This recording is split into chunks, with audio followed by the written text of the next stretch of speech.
Hello दोस्तों, आप देख रहे हैं A to Z चैनल। और आज मैं आपके लिए लेकर आया हूँ कामदा एकादशी की पूजन विधि, व्रत और कथा। यह एकादशी चैत्र मास की शुक्ल पक्ष को मनाई जाती है। इस दिन विष्णु भगवान का व्रत किया जाता है। मान्यता है कि कामदा एकादशी का व्रत करने से सभी कष्टों से मुक्ति मिलती है। इस एकादशी के व्रत से तन और मन दोनों ही संतुलित रहते हैं। पाप नाश और तमाम मनोकामनाओं की पूर्ति के लिए कामदा एकादशी का विशेष महत्व है। कामदा एकादशी की व्रत की विधि।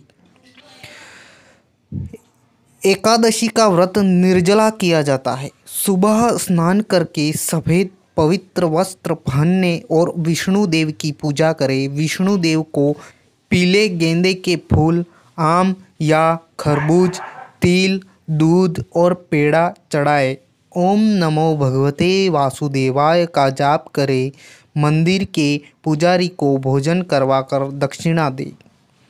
कामदा एकादशी व्रत से क्या लाभ होता है, आइए जानते हैं। कामदा एकादशी के दिन विष्णु भगवान की पूजा की जाती है। इस दिन व्रत करने से हर तरह के दुख और कष्टों से मुक्ति मिलती है। मान्यता है कि इस दिन व्रत पूजन करने से विष्णु भगवान अधूरी मनोकामनाएं पूरी करते हैं, इसलिए इसे फलदा एकादशी भी कहा जाता है।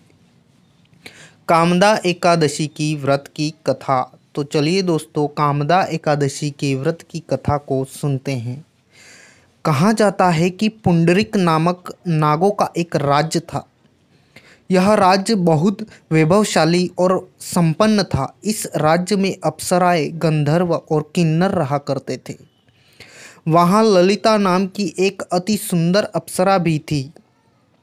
उसका पति ललित भी वहीं रहता था।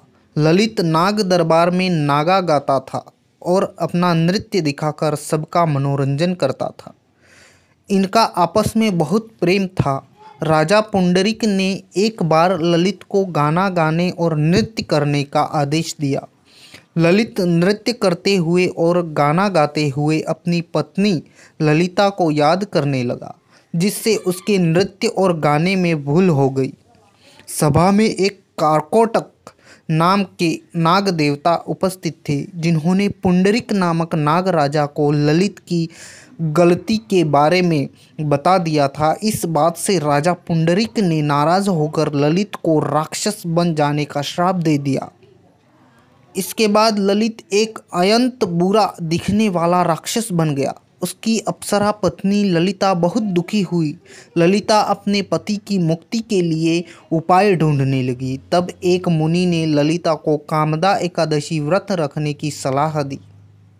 ललिता ने मुनि के आश्रम में एकादशी व्रत का पालन किया और इस व्रत का पुण्य लाभ अपने पति को दे दिया। व्रत की शक्ति से ललित को अपने राक्षस रूप में मुक्ति मिल गई और वह फिर से एक सुंदर गायक गंधर्व बन गया।